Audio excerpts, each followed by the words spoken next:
J'ai toujours tenu ce journal avec régularité, inscrivant presque jour par jour sur un cahier les observations dont je croyais devoir conserver le souvenir, sans me préoccuper de l'insignifiance des dates et des faits et de la manière dont elles étaient rédigées.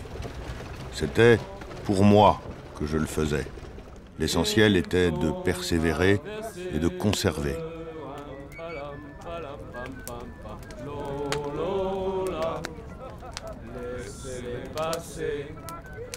Si je le transcris à nouveau, c'est pour réunir les nombreux cahiers dont ce journal se compose. Cahiers devenus malpropres, déchirés et effacés dans bien des pages, par suite des nombreux voyages et déplacements qu'ils ont été contraints de subir.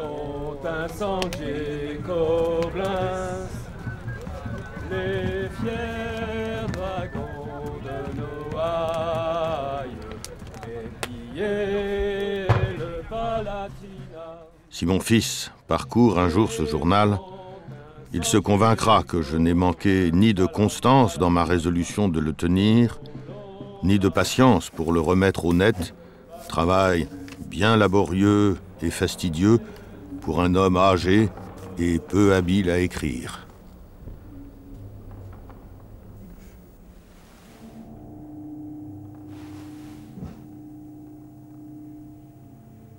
Les opinions royalistes de ma mère l'empêchèrent de m'envoyer à l'école parce qu'on y enseignait les droits de l'homme.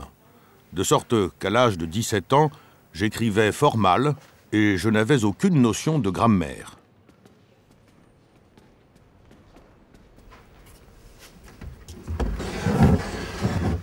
En 1799, j'allais atteindre ma 18e année lorsque les Autrichiens qui assiégeaient la ville de Gênes menacèrent de pénétrer en France. Donc là, on a à la fois les positions des Français au commencement et aussi... Donc on était là. Absolument. Ouais. Et les positions de l'ennemi, c'est tous les monts et mamelons, ainsi que là. Là, on voit aussi tout le tissu urbain qui est accolé à la rivière et qui rend compte... Au cri de « La patrie en danger », plusieurs de mes camarades se rendirent comme volontaires à l'armée. Je déclarai à ma mère que je voulais les suivre. Il doit être là aussi.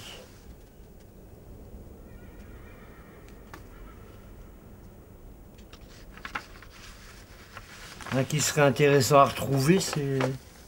Mis à part mon arrière-grand-père, ça serait...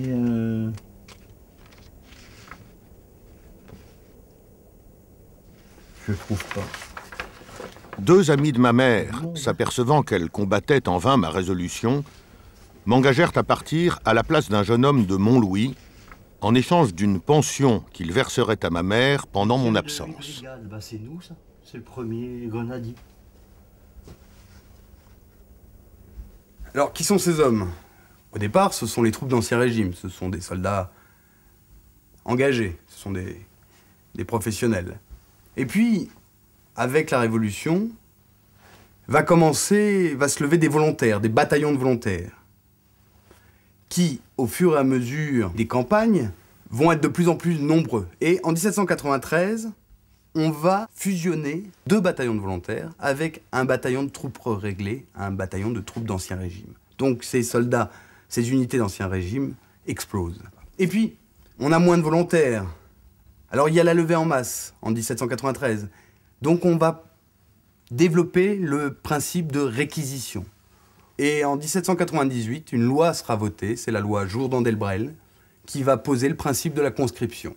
Sur une armée essentiellement maintenant de conscrits, vers 1804, 1805, 1806, mais on s'est éloigné de la société civile. Et puis on sert longtemps, on sert minimum 4 ans, mais beaucoup plus parfois, 10 ans, 15 ans. Alors on a un phénomène de professionnalisation. Je rejetais d'abord cette proposition de partir à la place d'un autre, mais les deux femmes me rétorquèrent que ma sœur paraissait atteinte d'une maladie grave, que ma mère était sans ressources, et que les laisser toutes les deux dans le besoin pour satisfaire un amour-propre déplacé était une action indigne d'un bon fils. Elles ajoutèrent qu'il n'est pas moins honorable de nourrir une mère et une sœur infirmes que de verser son sang pour son pays.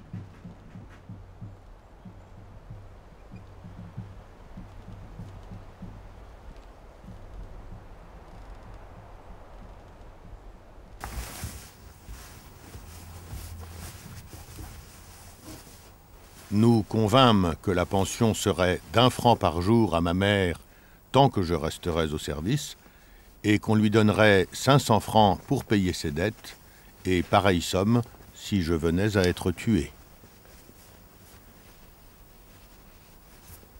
Cet accord fut réglé à l'insu de ma mère, car elle n'aurait jamais consenti à une semblable transaction.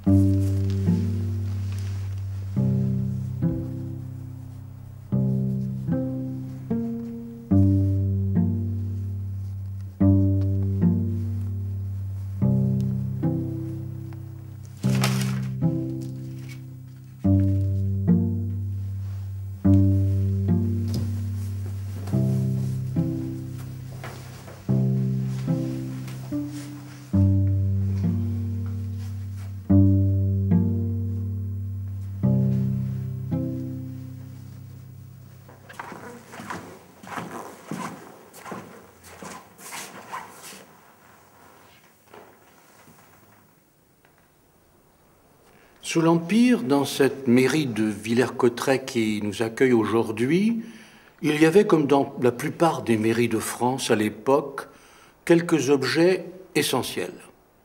Le Code civil, les poids et mesures, et les Français avaient bien du mal à se mettre dans la tête le changement de poids et de mesures, on comptait encore bien souvent en pieds, en pouces et en lignes, le drapeau, bien sûr, enfin la toise, qui servait pour la conscription. Les conscrits arrivaient dans une salle qui ressemblait parfois à celle-ci, et dans cette salle, on commençait à toiser les conscrits. La toise, généralement, avait 2 inscriptions. Une inscription qui s'arrêtait à 1,48 m, une autre à 1,54 m. Au-dessous de 1,48 m, l'homme n'était pas bon pour le service. Il était incapable de porter le fusil qui faisait 1,51 m. Entre 1,48 m et 1,54 m, ça se discutait. Et il était petit, certes, mais enfin, s'il était de bonne constitution, on pouvait toujours l'envoyer au charroi ou pour pousser un canon. Alors commençait, parmi ceux qui étaient retenus, le tirage au sort. Car on n'avait pas besoin de tous les mobilisables. Dans l'Empire, on calcule que la mobilisation a dû toucher 7% de la population et environ 32% des mobilisables. Après,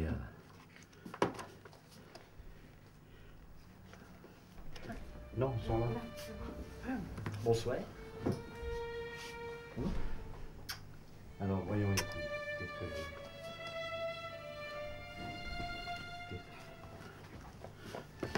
j'ai? Et aux cérémonies de la mise en place de l'association historique de la gendarmerie à Paris, avec les réservistes. Là, ici, c'est coup de Kerquebranche. C'est les Anglais, oui, la grande bataille. Le tirage au sort étant effectué, déjà s'engageaient les contrats de remplacement. Car si les Français étaient tous égaux devant la conscription, ceux qui étaient riches pouvaient acheter un remplaçant. Les prix variaient beaucoup. Au début du consulat et de l'Empire, dans la plupart des départements, avec 1 millier de francs, ce qui était déjà énorme, on pouvait s'acheter un remplaçant. Est inutile de vous dire que seul, précisément, le fils de famille peut se payer un remplaçant. Le pauvre ne peut pas. Il y a aussi des fils de bourgeois qui partent, parce que certains sont attirés par l'uniforme, bien le prestige de l'uniforme, le prestige de la gloire napoléonienne. Mais pour la plupart, ce sont les fils de pauvres qui sont allés conquérir l'Europe derrière Napoléon.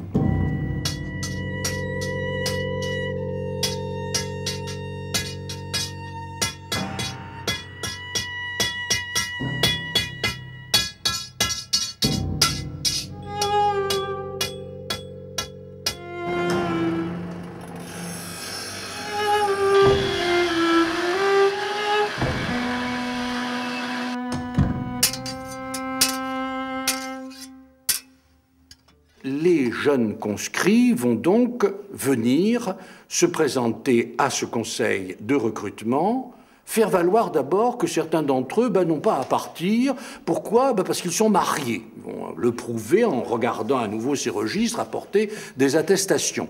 Inutile de vous dire que c'était le bon moyen pour ne pas partir à l'armée que d'être marié, puisque cela vous en dispensait, et qu'il y a eu durant cette période une course effrénée à la vieille fille, et à tel point même que les préfets ont été obligés d'y mettre le holà.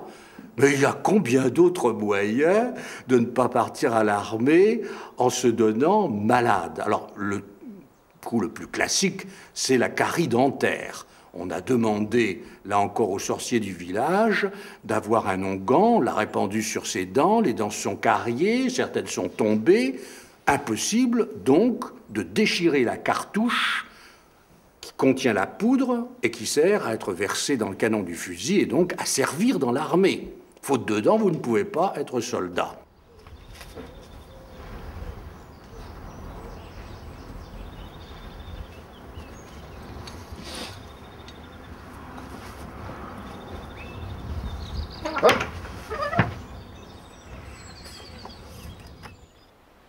Le jour de mon départ, le 28 avril 1800, je m'arrachais de bon matin des bras de ma mère et de ma sœur, qui fondaient en larmes, et, le cœur oppressé, la voix éteinte, je sortis précipitamment.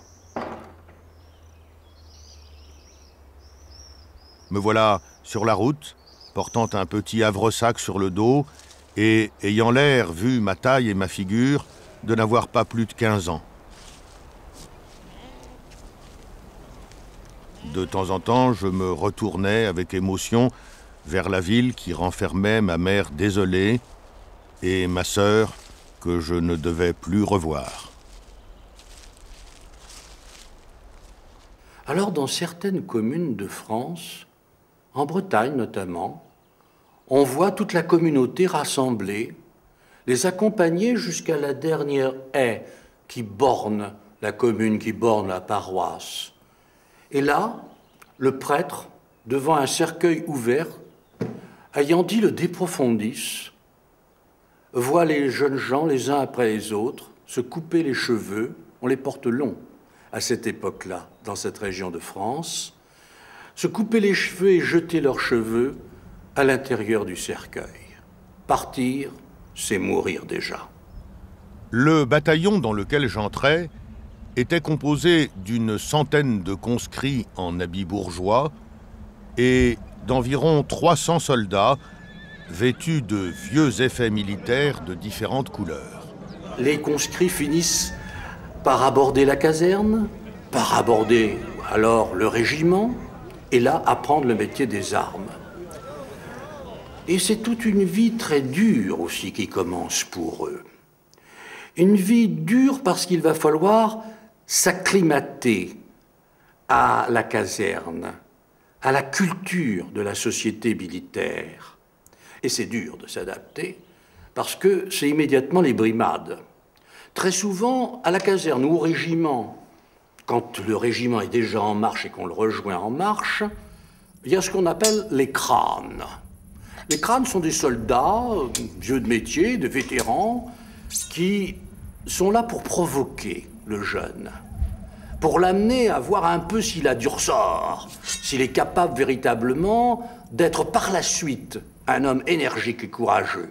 Alors on le provoque, jusqu'à ce que, à la fin, le jeune conscrit donne rendez-vous au crâne derrière le mur de la caserne ou derrière la tente, là dans la forêt d'à côté. On va régler ça, gentiment, au sabre de cavalerie ou à l'épée ou bien encore à la baïonnette. On se bat, et c'est aussi le moyen de montrer que l'on est un homme qui, au moment du combat, sera capable d'actes de courage, mais aussi de solidarité. On a ainsi tâté le conscrit. Vous êtes de la garde maintenant. Lorsque vous présentez les armes, imaginez-vous que l'empereur est devant vous. Donc je veux voir de la détermination encore, de la précision, de la concentration. Bien. Chanoine, te voilà maintenant chez nous depuis un certain temps. Ton instruction est déjà bien avancée. On va faire une petite évaluation. Ensuite, on tombe entre les mains du sergent. Très bien. Et alors, le sergent est assez brutal. Parce que la guerre tient de la gymnastique et du ballet. Il faut absolument inscrire dans le corps du soldat le port qu'il doit avoir, savoir se tenir droit. Ce qui n'est pas très simple pour un individu à la campagne habitué à se baisser vers le sol, à le piocher, à le labourer, et qui ont bien souvent le corps pour cela même quelque peu tordu. Se tenir droit. Se tenir droit et ensuite savoir marcher. Savoir marcher au pas de marche, 70-76 pas à la minute, au pas aussi de charge, 100 pas à la minute. Ton instruction est pour ainsi dire terminée? Me voici donc au terme d'un nouveau voyage assez long et qui, malgré la belle saison et le beau temps, n'a pas cessé d'être pénible sous plus d'un rapport. Ma santé, par bonheur, a résisté à ces épreuves multipliées. J'étais arrivé ici sous la livrée d'une misère dont vous vous feriez difficilement l'idée, mais cette misère a déjà disparu en partie. Bientôt, il ne restera plus que l'honorable souvenir.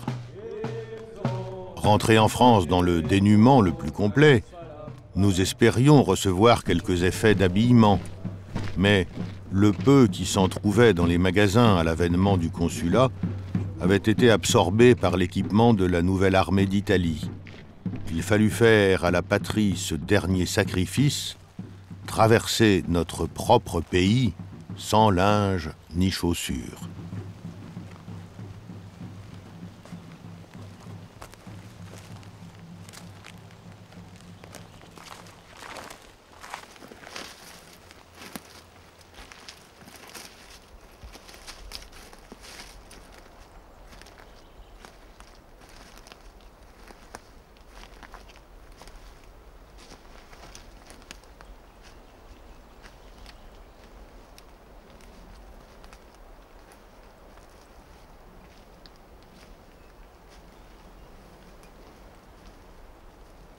Nous sommes dans une de ces forêts où les troupes de la Grande Armée ont livré leur dernier combat avant la première abdication de Napoléon en 1814. Grande Armée.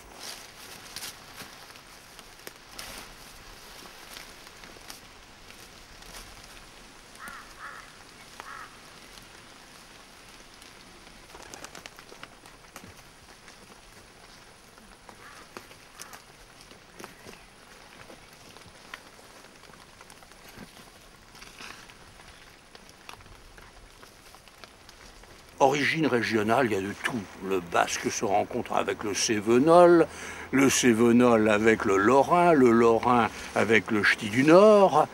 Et origine régionale aussi d'autant plus diverse que vous avez encore dans cette armée quelques hommes de couleur qui, ayant formé un bataillon et un régiment même, commandé par le général Dumas, à guerroyer, dès 1793, dès 1792 même, pour la plus grande gloire de la France. Dans la stratégie napoléonienne, l'important c'est de surprendre l'ennemi et donc aller vite. Et cette rapidité vient d'abord et avant tout du soldat. Le soldat doit marcher, marcher, marcher, marcher, quand bien même il n'en peut plus. On a des récits de grognards, de vétérans, qui nous disent qu'ils marchaient par peloton, se tenant les coudes les uns les autres, le plus serré possible, parce qu'ils dormaient. Et parfois, il y en avait un d'entre eux qui s'effondrait sur le chemin, et le sergent avait bon prendre son briquet, le petit sabre courbe qu'il avait, et lui battre les flancs. L'homme dormait, ne pouvait plus se réveiller. Marche. Marche qui, naturellement, amène des fractures innombrables. La fracture du soldat d'infanterie est bien connue. Alors on se repose bien sûr quand même de temps en temps. Et au moment où le repos a lieu, s'organise alors le bivouac.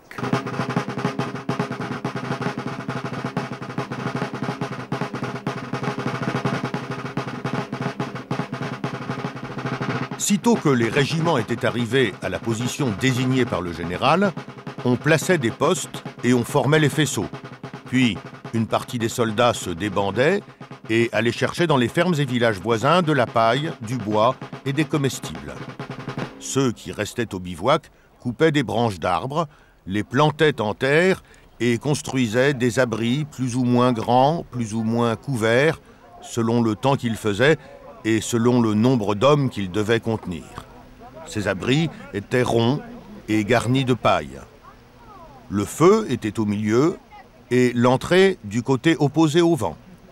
Quand tout le monde était couché, les cuisiniers entretenaient le feu et veillaient à ce qu'il ne prît pas à la paille. Les rations étaient rarement complètes. Si les maraudeurs rapportaient des vivres, on les mangeait en commun, à moins qu'ils ne fussent en trop petite quantité. Mais bien souvent, ils ne trouvaient rien, soit qu'il n'y eût pas d'habitation dans les environs, soit que les paysans eussent soigneusement caché leurs provisions ou qu'ils eussent déjà été pillés par d'autres troupes. Ripincelle, la nourriture. La nourriture et aussi la boisson. Et c'est un des drames de l'armée. Déjà, même dans les armées de l'Ancien Régime et de la Révolution, l'alcool.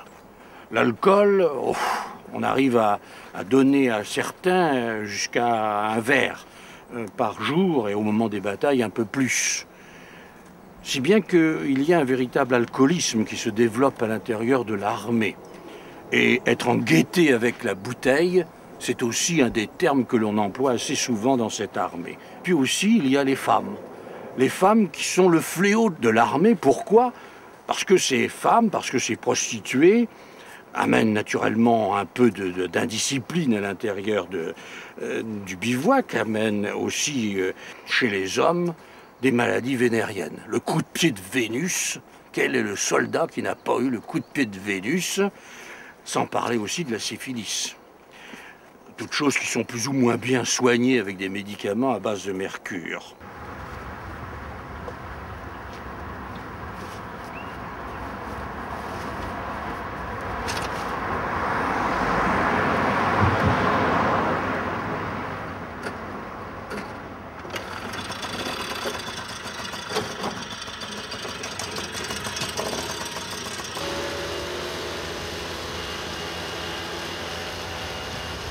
Nous reçûmes l'ordre de partir pour le camp de Boulogne, pour y faire partie de l'armée destinée à être jetée sur les côtes d'Angleterre. Après avoir reçu les effets nécessaires pour un embarquement, passé et repassé plusieurs revues, plus fatigantes que des journées de marche par leur longueur et leur minutie, nous étions enfin sac au dos et déjà hors de l'enceinte de l'école militaire. On n'attendait plus que le général pour faire par le flanc droit, marcher en avant et crier « Vive la gloire !» Mais ce fut tout le contraire. Un courrier extraordinaire arriva de Boulogne, porteur d'un ordre de l'empereur. Nous fîmes par le flanc gauche et rentrâmes dans nos chambres, avec injonction de ne pas s'absenter et de se tenir prêt pour une nouvelle destination. Alors ce ne fut, pendant une quinzaine, qu'inspections, revues, manœuvres. On aurait dit que nos chefs avaient pris à tâche de nous harasser pour nous faire désirer d'entrer en campagne. Aussi était-ce le cri de tout le monde.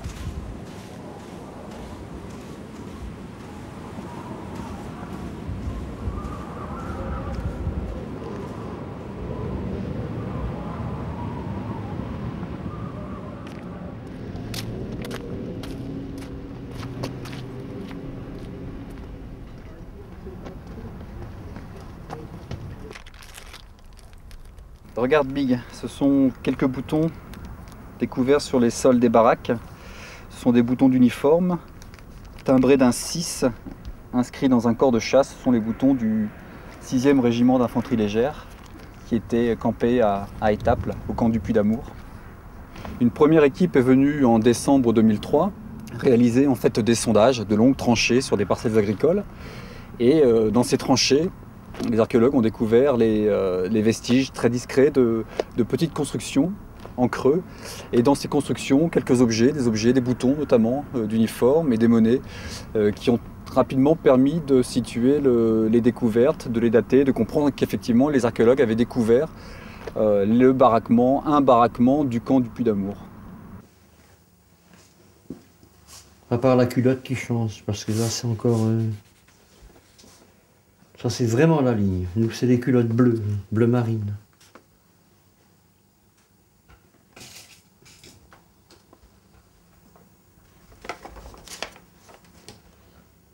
Ça correspond pas le col, hein? Pourtant, c'était bien le col. Oui. Donc, demain matin, on s'en va à 6 heures. Aïe, maman, tu me piques! Allez, enlève ça. Oui, excuse-moi. On avait dit 5 heures. Oui, oui, je me dépêche. D'habitude, on est en retard. Je fais que ça, je fais que ça.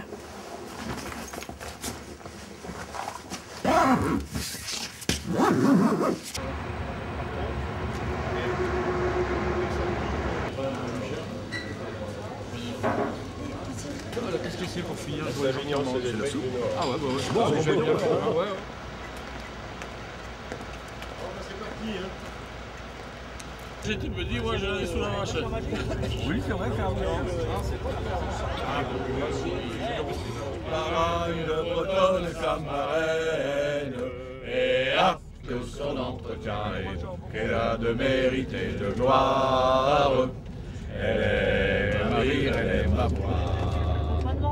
Nous partîmes de Paris, tous satisfaits d'entrer en campagne plutôt que d'aller à Boulogne. Moi surtout, qui ne désirais que guerre. J'étais jeune, plein de santé, de courage, et je croyais que c'était plus que suffisant pour lutter contre tous les maux possibles. J'étais en outre rompu à la marche, tout s'accordait pour me faire envisager une campagne comme une promenade, où, malgré qu'on y perdît tête, bras et jambes, on devait trouver du délassement. Je désirais, en outre, voir du pays, le siège d'une place forte, un champ de bataille. Je raisonnais alors comme un enfant. Et, au moment où je jette ceci sur le papier, l'ennui qui me consume dans mon cantonnement et 4 mois de course, de fatigue, de misère, m'ont prouvé que rien n'est plus affreux, plus triste que la guerre.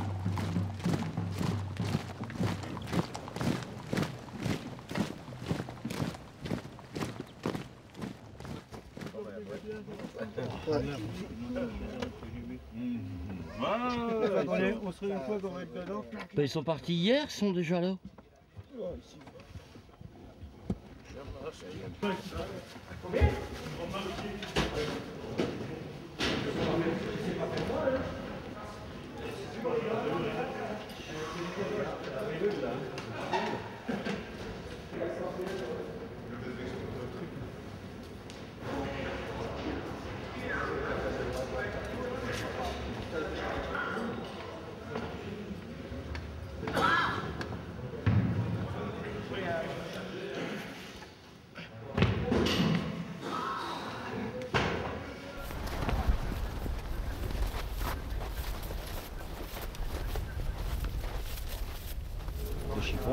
Pour retrouver le tissu qui corresponde le plus possible à ce qui était fait à l'époque. C'est pas évident.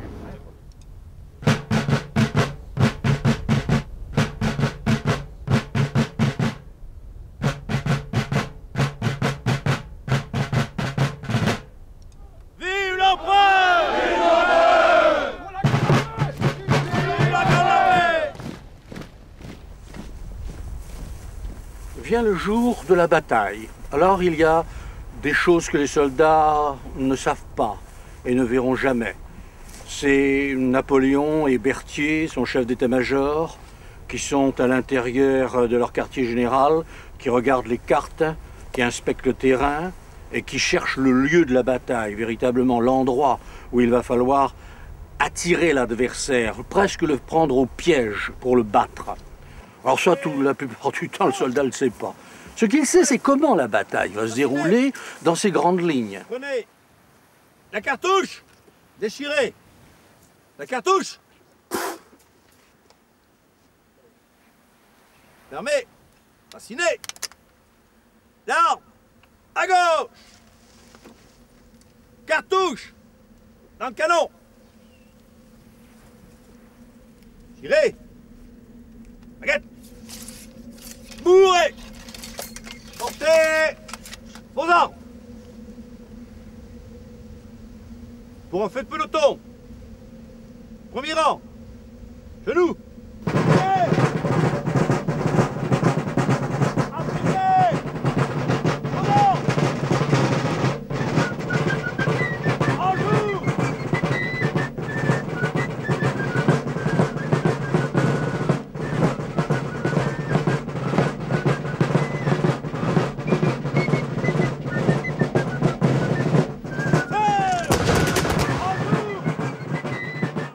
Le feu, la nappe de feu. Il va falloir rester statique, silencieux, avec son sang-froid, devant un adversaire qui parfois est à 140 mètres de vous. La portée utile d'un fusil, c'est ça, à peu près. Et qui déverse, bien entendu, sur vous les balles de ses fusils, les boulets de ses canons. Et parfois, la nappe de feu est prodigieuse. Songez que, dans ces guerres déjà modernes, l'artillerie joue un rôle considérable. À Leipzig, vous avez 1500 canons du côté des Français et plus du côté de l'adversaire. En une seule journée, 90 000 et même plus de 90 000 boulets vont être déversés sur le champ de bataille, rien que du côté français, à tel point qu'on n'en a plus, qu'on est obligé de les ramasser et qu'on les paye 2 sous à chaque soldat qui les ramasse pour pouvoir recharger l'artillerie. Nappe de feu. Et alors naturellement, non seulement il y a ce bruit si caractéristique du boulet qui arrive vers vous, ça tient au gazouillis de l'oiseau, dit Goethe, et en même temps, il y a une chaleur qui vous enveloppe complètement. Et puis alors, il y a aussi ce boulet qui ricoche sur le sol et qui crée à l'intérieur des lignes françaises et tiré devant l'adversaire plus de blessés et de morts qu'on aurait pu en escompter d'un simple boulet tiré. Si l'artillerie a bien préparé le terrain, si la cavalerie lourde a réussi à créer une brèche à l'intérieur des lignes adverses, alors en avant, en colonne. Et les colonnes se forment, avec baïonnette au canon, on fonce sur l'adversaire. Et là, ça va être véritablement le combat au corps à corps, homme à homme. Celui qui gagne, c'est celui qui est capable le premier d'éventrer, le premier de couper, le premier de trancher dans les chairs vives, le sang qui coule. Et c'est cela. C'est cela aussi la bataille.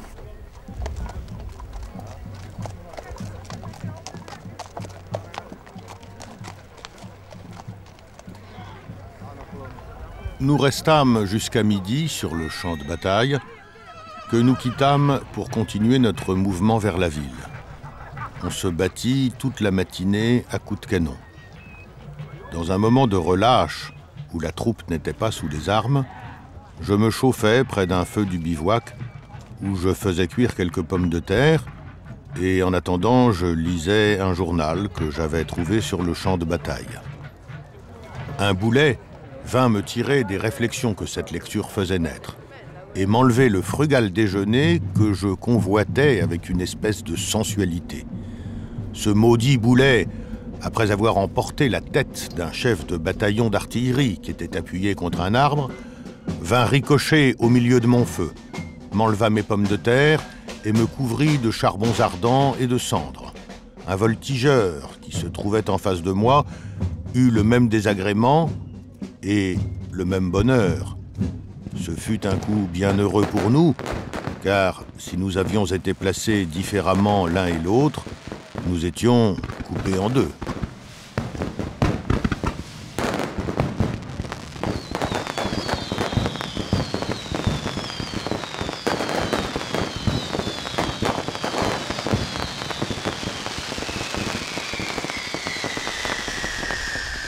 Bien sûr, le lendemain, il y a la gloire, il y a les tédéums à l'intérieur des églises, il y a les fêtes, il y a l'entrée triomphale à l'intérieur des villes. Mais à côté de cela, il y a le prix de la gloire. Le prix de la gloire, c'est les morts et les blessés. Les estimations tournent autour de 800 000 à 900 000 morts ou disparus. Donc, il y a là des hécatombes. Et une hécatombe qui est encore plus grande du fait de l'insalubrité des hôpitaux. On meurt plus à l'hôpital que sur le champ de bataille. On peut prendre le...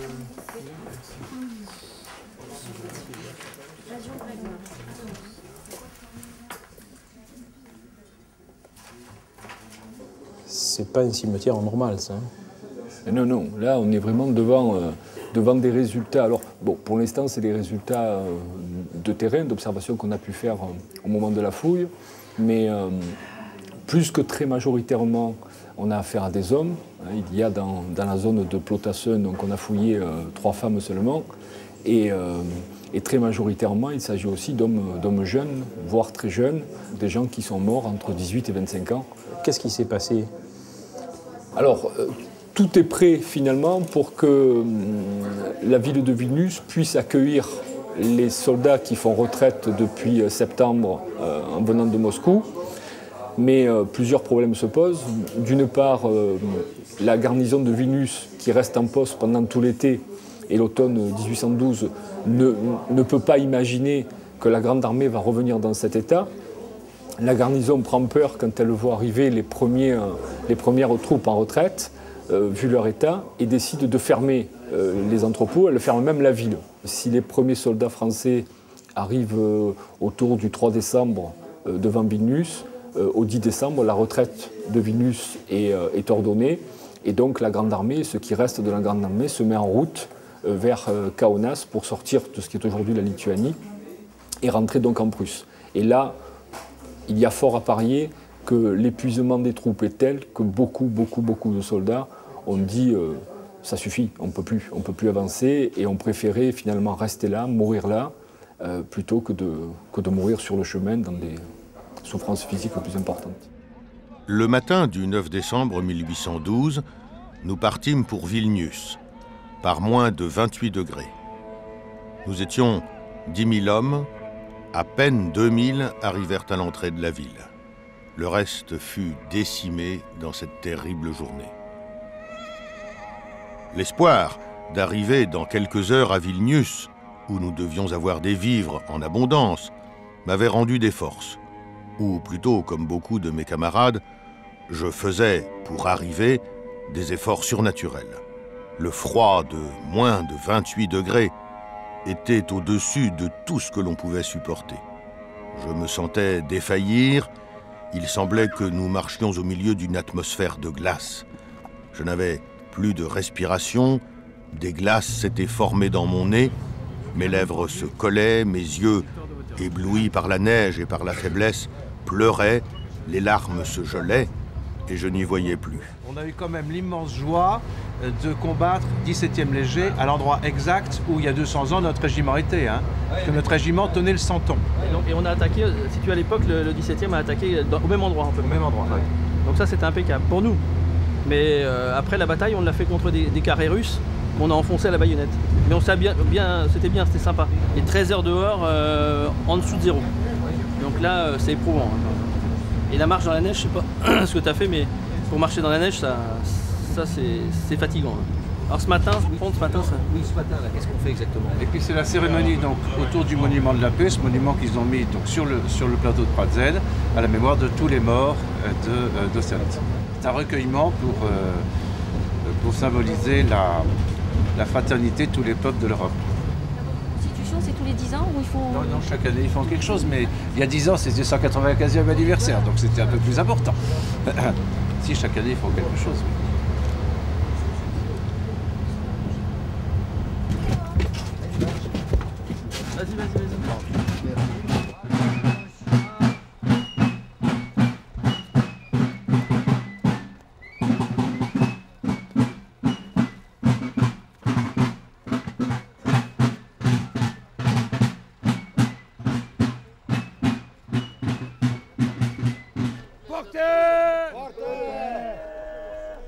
Vas-y.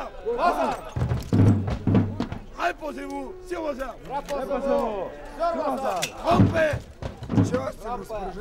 Помилуй, Господи, помилуй, Господи, помилуй. Милости Божие, Царство Небесное, оставление грехов Христа, бессмертного Царя и Бога нашего, просим. Подай, Господи, Твоих, благословим Отца и Сына и Святаго Духа Господа.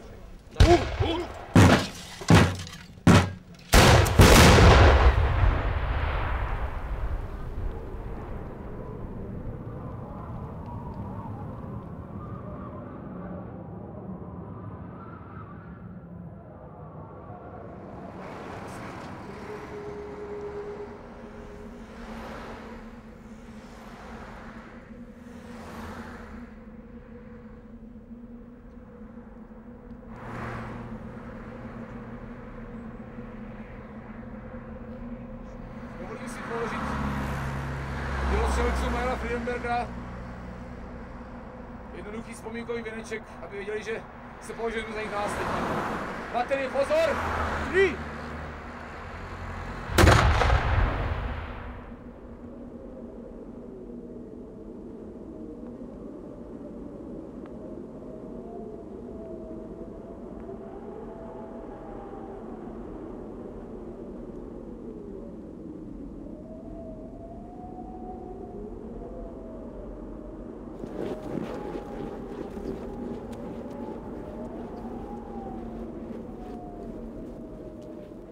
Nous aperçûmes les clochers de Vilnius, on se jeta en confusion dans le faubourg.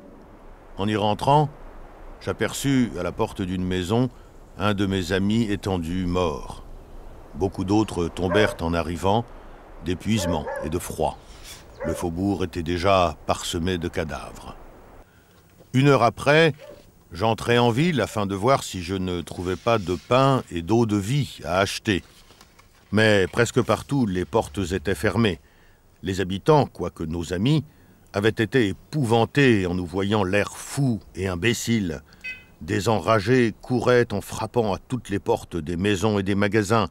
On ne voulait rien nous donner, parce que les fournisseurs voulaient que tout se fît en ordre, chose impossible, puisque l'ordre n'existait plus. Il y avait plus de morts dans les rues de Vilnius que ce qu'il y avait d'habitants vivants dans les maisons. Et donc une des inquiétudes de Kutuzov, c'était d'éviter les épidémies parce que les cadavres, c'était pas tout à fait idéal. Puis en plus, il y avait un spectacle absolument apocalyptique, il fallait régler le problème. De façon pratique, ils ont essayé initialement de faire une crémation qui permettait aussi de prévenir des phénomènes épidémiques. Mais pour brûler des corps congelés dans cette quantité, il aurait fallu un brasier. Ils ne pouvaient pas creuser la terre, c'était ça le problème. Il va à moins 30, la terre c'est trop dur, c'est impossible. Mais ils ont eu l'idée de récupérer des fosses qui étaient des fortifications qui avaient été établies par la Grande Armée. Et en collaboration avec nos collègues microbiologistes, on a pu ramener des échantillons de tissus d'uniformes, des échantillons donc aussi de dents, et ils ont pu travailler sur les tissus d'uniformes et notamment sur les restes de chemises et des squelettes de poux. Dans ces restes de poux et dans la pulpe dentaire, qui est une espèce de résidu qui reste protégé de l'extérieur, c'est du sang séché, eh bien ils ont pu identifier la bactérie du typhus et aussi une autre bactérie qui donne la fièvre des tranchées qu'on connaissait historiquement que pendant la Première Guerre mondiale. Donc en fait, ça existait aussi dans les armées napoléoniennes un siècle avant. Ça, c'est des détails qu'on va rentrer, comme j'ai dit à Norbert. Il y a autre chose qui va se passer, on va en parler encore demain matin. On va carrément faire un chamboulement dans notre organisation au niveau des grades, au niveau de tout. C'est surtout, si tu veux, au niveau des grands événements. Voilà, oui. Où c'est vrai que les directives du haut commandement étaient floues. Et il n'y avait pas d'estafette qui disaient attaquer à gauche ou à droite, on ne savait pas où aller en fait. Hein. Nous, on préférait rester avec notre groupe. J'ai été très heureux d'aller à Austerlitz, hein, comme nous tous. Hein. La seule chose que je regrette, c'est que, comme vous disiez tout à l'heure, on porte une tenue, même si c'est de la reconstitution. Le fait de porter cette tenue, c'est un honneur, d'un certain sens. Hein.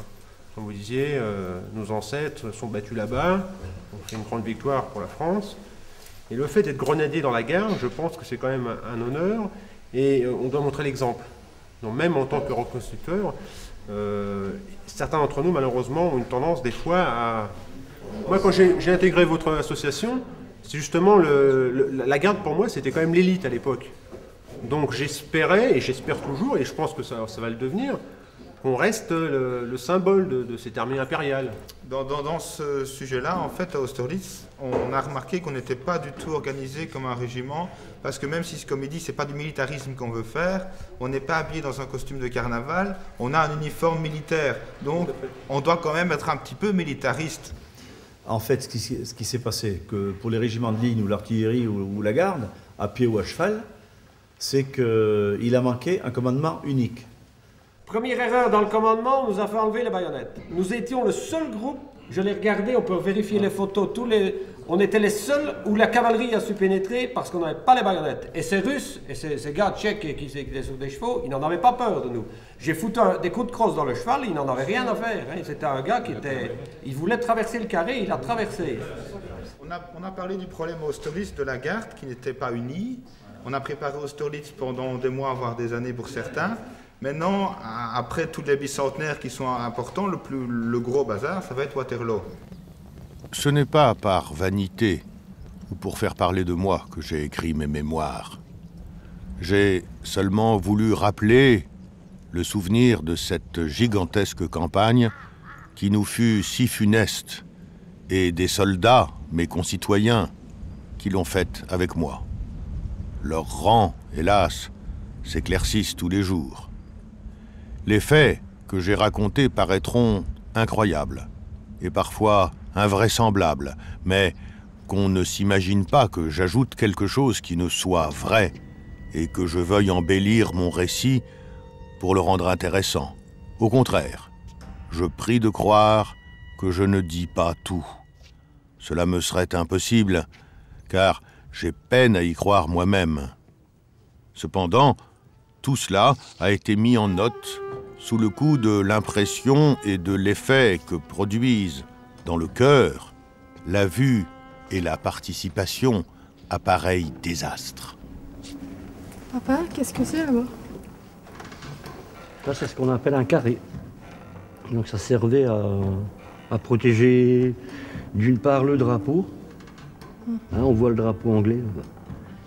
Et puis les officiers, bien sûr, et les musiciens, les tambours. Parce que les tambours, ça faisait office de messagers, quoi. Parce qu'avec le bruit des canons, des fusils, ils n'entendaient pas les ordres. Donc ça fonctionnait au tambour, quoi. Là, il y en a encore un beau carré, tu vois.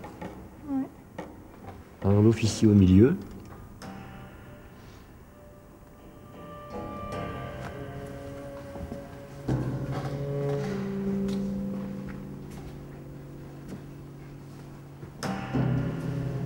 Là, les cuirassiers qui attaquent.